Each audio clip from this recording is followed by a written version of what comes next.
இன்றைக்கி சண்டே அக்கா வீட்டில் தான் இருக்கோம் நாங்கள். ரோஷி வந்து 6 மந்த்ஸாக வந்து ஃபோனே பார்க்குறதில்லன்னு சொல்லியிருந்தேன்ல, இப்போ மறுபடியும் பார்க்க ஆரம்பிச்சிட்டா. ஏன்னா என்னால் கொஞ்சம் டைம் ஸ்பெண்ட் பண்ண முடியல. குழந்தைங்களுக்கு எப்போவுமே நாம் டைம் ஸ்பெண்ட் பண்ணும்போது மட்டும்தான் அதிலிருந்துலாம் கொஞ்சம் டைவர்ட் ஆவாங்க. ஸோ என்னால் இப்போ கொஞ்சம் குழந்தை பிறந்ததுலேருந்து டைம் ஸ்பெண்ட் பண்ண முடியாததுனால மறுபடியும் ஃபோன் பார்க்குறது, ஸ்க்ரீன் டைமில் ரொம்ப மேடம் பிஸியாக இருந்தாங்க. அதனால் நான் இப்போது எனக்கு கிடைக்கிற டைம்லலாம் கொஞ்சம் அவளை டைவர்ட் பண்ணுறதுக்காக இந்த மாதிரி கிராஃப்ட் ஒர்க்லாம் பண்ண வச்சுட்டு இருந்தேன். அண்ட் தீப்ஷன் வந்து இந்த மாதிரி பில்லோ போட்டு ஆட்டிகிட்டே இருந்தோன்னா கொஞ்சம் அமைதியாக இருப்பான். இல்லைனா வந்து அழற டைம்லலாம்.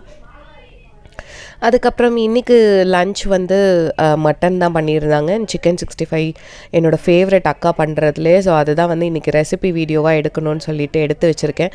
அதை வந்து நான் பெரிய வீடியோ ஏதாவது அப்லோட் பண்ணும்போது சேர்த்து அப்லோட் பண்ணுறேன். ஸோ இன்றைக்கி மெனு வந்து சிக்கன் 65 இருந்துச்சு, ஒயிட் ரைஸ், அதுக்கப்புறம் மட்டன் குழம்பு, ரைத்தா. ஸோ இதுதான் எங்களோட சண்டே ஸ்பெஷல்.